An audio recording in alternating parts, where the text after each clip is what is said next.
Dəyişməyən yeganə şey odur ki, hər şey dəyişir. Çox əla. Rəşad müəllim bizə ənənəvi idarə etməklə yeniliyin sintezindən danışacaq.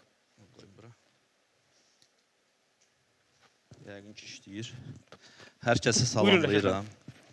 Təşəkkür edirəm İlkin bəy. İlk öncə təşkilatçılara, Azad bəyə, SAT qrupun bütün kollektivində təşəkkür edirəm və hər birinizi salamlayıram. Ümid edirəm ki, bugünkü tədbirdən sonra azacıq da olsa hər birimiz nələrsə öyrənib buradan ayrılmış olacağıq. Mənim çox təqdimatla aram yoxdur. Yəni təqdimatımda çox fərqli bir şey də yoxdur. Sadəcə mən qısaca dəyərlərlə bağlı danışmaq istəyirəm və real кейslərdən, başımıza gələn hadisələrdən danışacağam. Burada gördüyünüz şəkil bizim Araz Supermarketlər şəbəkəsinin dəyərləridir. Yəni ümumilikdə götürdükdə aşağı-yuxarı hər yerdə eyni olduğunu biz də düşünürük. Məsələ nədən ibarətdir? Ən birinci vacib məsələlərdən biri şirkətdə dəyərlərin olması çox önəmli faktordur. Təbii ki, burada bir çox insan həm rəhbər şəxsdir, həm də şirkət sahibidir. Amma mən özüm 20 ildir VSOğlu şirkətlər qrupunda çalışıram. 20 ildir burada çalışmağımın bir neçə səbəbi var. Əsas da başlıca bir səbəbi var. Mənim kimi də burada olan və burada olmayan kollektiv komanda yoldaşlarımız var ki, bir çoxu 20-25 illərdir şirkətimizdə çalışır. Və bizi bağlayan şirkətlərin dayanıqlı olan əsas səbəbi və öz yaşadığımız həyat və təcrübədən görünən odur ki, şirkətdə dəyərlər çox önəmli faktordur. Çox önəmli əhəmiyyət kəsb edir. Xüsusən də ədalət dəyəri və ədalət prinsipi. Özümüzdən görə bilərik ki, bizim kollektivimizdə istənilən adam, ən sıravi çalışan əməkdaşımız belə ən üstdəki rəhbər bizim şirkətin sahibkarı və bizlər olmaqla istənilən halda çıxa bilir, dərdini deyə bilir və haqqını daxıra qədər tələb edə bilir. Bu çox önəmli faktordur. Yəni bir çox hallarda bəzi yerlərdə görürsünüz, gedib ulaşma olmur, rəhbərliyə çatmaq olmur, amma mənim telefonumu və yaxud da ki, digər bütün əməkdaşlarımızın telefonu bütün hər kəsdə var. Belə də olması düzdür, biraz yorucu olur, amma başqa çarə də yoxdur. Bütün əməkdaşlar ulaşıb dərdini deyə bilir. Və 2020-ci ildə mən bu vəzifəyə təyin olunmadan öncə mən satış komandasında çalışırdım.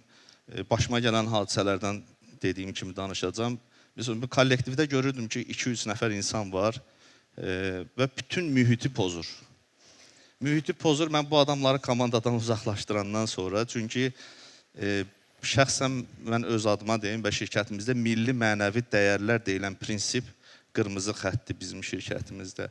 Və o mühiti, o xətti keçən insanları biz komandamızın sıralarında saxlamırıq. Təbii ki, insanların çoxunun xoşuna gəlmir, narazı qalırlar və s. Amma biz komandamızın saxlanılması üçün bu addımları atmaq məcburiyyətindəyik.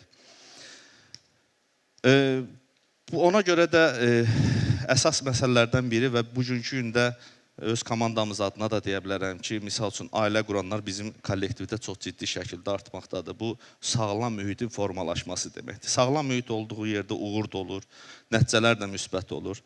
Və bizim bir Avropalı iş yoldaşımız var idi və bəzən deyirdi ki, onların arasında bir münasibət varsa, yəni siz ona çox müdaxilə edirsiniz, amma bizim milli mənəvi dəyərlərimiz bəllidir, bizim mentalitet fərqlidir, yanaşmamız da fərqli olmasını düşünürük. Bizim müasir dövrdə ən çox qarşılaşdığımız problemlərdən biri dəyərlərdən sonra komandada formalaşan insanların yeniliyə açıq olması və yeniliyi qəbul eləməsi çox çətin məsələdir. Yəqin ki, bunu bir çox insan qəbul eləyər. Eyni şəkildə də öz təcrübəmizdə yaşadığımız məsələ, biz bir transformasiya həyata keçirdik və ERP sistemimizi dəyişdik. Yəni, çox bir böyük proses idi, 3 ilə yaxın zamanımızı aldı. O keçid əsnasında nə qədər insanı, bir çox insanları biz itirmək zorunda qaldıq. Niyə? İnsanlar yeniliyə açıq deyildilər, öyrənməyə çalışmırdılar, defans göstərirdilər, uğursuz olacağına inanırdılar. Amma məqsədimiz bəllidir. Orada çox böyük investisiyalardan söhbət gedir və şirkətin gələcəyi üçün, inkişafı üçün bu qaçınılmazdır. Amma yenə də biz yolumuza davam eləyərək, inanaraq və komandanı inandırmaq çətin olsa da, özümüz də qolumuzu qatlayıb işin içinə girərək, bütün komandamızı buna inandırdıq. İnanın ki, bugünkü gündə də o insanları inandırana qədər Yəni nə qədər əziyyət çəkdik biz həqiqətən. 2 il yarım təmiz vaxtımızı, zamanımızı aldı. Və ən böyük problemlərdən biri dediyim kimi yeniliyə açıq olmaqdır və ən əsası ikinci bir məsələ komandada rəhbər şəxslərin yanında insan yetişdirmək problemi var. Bu bizim bazarımızda, bizim belə deyim də sektorda çox ciddi bir problemdir. Zaten retail sektorunun ən uzağının 15 yaşı var. Bu sektor Azərbaycan iqtisadiyyatına yeni olduğu üçün kadr ehtiyatı da təbii ki biraz çaşmamazlıq var, amma şükürlər olsun ki yeni gələn gənclər və komandalar artıq belə deyim də o ehtiyacı ciddi şəkildə qapadır. Amma bütün hallarda insanlarda o qorxu, xof var ki, mən yanındakı adam yetişdirəndə hansısa gəlib yerinə keçəcək. Amma o şirkətə yəni zərərdən başqa bir şey vermir. Bizim işimiz ancaq aşılamaq və o komandadakı rəhbər şəxslərin yanında insan yetişdirməyi, onun daha da yuxarılarda inkişaf eləməyi, yuxarı vəzifələrdə keçməyi üçün bir şərait yaranır. Şəxsən mən öz adından deyə bilərəm ki, bir adamın yüksək vəzifəyə keçməsi üçün yerində əgər hər hansı bir kadr yetişdirməyibsə, yanında bir davamçısı yoxdursa, o adamla bağlı heç bir halda müsbət fikir ola bilməz. Yəni, vəzifə dəyişikliyində önəmli faktorlardan biri şirkətə nə dəyər qatıb, neçə nəfər yetişdirib kadr ehtiyatı təmin eləmişdir. Yəni, bu düşünürəm ki, hər kəs üçün çox vacibdir və idarə etmədə müasir dövrlə sintez eləyəndə yeni gənclərdə bunu aşılamaq biraz zor olur, təəssüflər olsun ki. Və yeni trendlər nədən ibarətdir bundan başqa? İndiki disiplin və məsuliyyət məsələləri sıxıntı var. Heç kim risk almaq istəmir. Amma uğurun açarı disiplin və risk almaqdadır. Mən bir real hadisəni danışım. Bizim demək İnqilabda 2022-ci ildə 7 mağazamız açıldı dekabr ayının sonunda bir gündə. O mağazalardan ikisini bağladıq 6 ay sonra. Uğursuz idi, yeri uğursuz idi. Amma milyondan yuxarı yatırım yatırılmışdı bir mağazaya və bizim Qobustan yolunda, bilməm, şəhərdən çıxanda çox adam bəlkə görübdür. Zapravkanın içində, yanacaq dondurma məntəqəsinin içində bir mağazamız açdı. O yolda ilk mağazanı demək olar ki, şəbəkələrdən biz açmışıq. Və o mağazanı seçəndə bizim sahibkarımız ona etiraz elədi. Biz 3 dəfə müqaviləni bağladıq, pozduq. Sonda isə komandamızın israrı ilə, satış, kommersiya, bütün komandamızın israrı ilə biz o mağazanı bağladıq və dediyim kimi çox böyük yatırımdan söhbət gedir, milyon yarım civarında və o mağaza çox uğurlu oldu. Amma halbuki mənim özüm də biraz artıq bu mübahisələrdən sonra tərəddüd edirdim. Mən bunun misalını niyə çəkmək istəyirəm və sonda biz həm öz rəhbərliyimizə, həm sahibkarımıza, həm komanda yoldaşlarımıza, bütün bizim oradakı komandamız sübut elədi ki, biz inanırıq, inandığımız nəticəni də əldə eləyə bilirik. Bu komanda ruhunun və kollektiv qərar vermənin və yetişmiş insanların belə deyim, işinin peşəkarı olmasının göstəricisidir. Və ondan sonra artıq belə deyim, bizim sahibkarımız bizim o yer seçimlərimizlə bağlı məsələlərimizə çox müdaxilə eləmədi. Su içə bilərsiniz. Bəli. Su için rahat. Yox, yaxşıdır. Özümüz ye, burada başqa adam yox. Yox, sıxıntı yox. Yəni, məsuliyyət, risk alma, məsuliyyət məsələsinə nümunə gətirmək istəyirəm. Amma təəssüflər olsun ki, indiki gənclər bu məsuliyyəti almaq istəmir. Deyir, hər şey rahat olsun, yerim rahat olsun.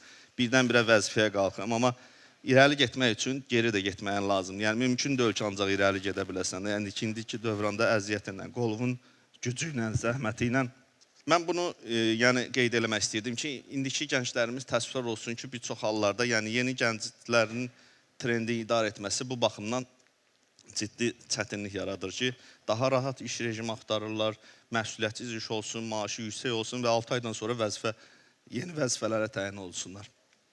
Amma başqa çarəmiz də yoxdur. Onları gəlişdirmək, inkişaf eləmək bizim borcumuzdur deyə düşünürəm. Vaxtın məhduddur. Çox sağ olun. Elə yaxşı oldu ki, bizə daha çox sual verməyə imkan yarattınız. Yox. Deməli, Rəşad müəllim. Belə deyim də, çox üzr istəyirəm. Bəzən bir çox çıxışlarda mən keçən dəfə də Azad bəyə də deyirəm. Amma bir çox hallarda Apple-ın кейslərindən danışırlar, Microsoft-un кейslərindən danışırlar. Amma hər kəs o кейsləri götürüb istifadə edə bilmir. Onda hamı milyonçu olardı, hamı biznesmen olardı. Ona görə mən maksimum çalışıram ki, başımıza gələn real həyatdan danışım. O faydalı olacağına inanırım. Əslində sizin şirkətiniz də Azərbaycanda tarix yazan şirkətlərdəndir, sözün hərfi mənasında və bir şey mənim üçün çox maraqlıdır. Hal-hazırda Araz supermarketlərinin ümumiyyətlə neçə filialınız var? Sırf Araz olaraq. Bu günə 329-dur. Yəqin ki, indi yenə də mağaza açırlar uşaqlar. Təxminən günə neçə mağaza açırsınız? Şirkət olaraq. Obanı da bura saysaq, Rossmanı da saysaq. Yox, qatmasaq mən tək Arazdan sorumluluq daşıyım. Bu arada deyim ki, bizim VSAO şirkətlər qrupunun tərkib hissəsi Araz supermarketlər şəbəkəsinin 330 filialı var. 180 spar mağazalar fəaliyyət göstərir, franchising. 13 min əməkdaşımız var. 13 min əməkdaş həm logistika buradan daxildir, Xonça bakery fabriki daxildir, Xonça ət təsisimiz bura daxildir. 13 min əməkdaşınız var. 13 min. Bu günə 13 mindir. Bəli, 13 min. Sual yaranır. 10 mini mağazalarda çalışır. Çox, 10 min nəfər mağazada olan əməkdaş var. Bəli.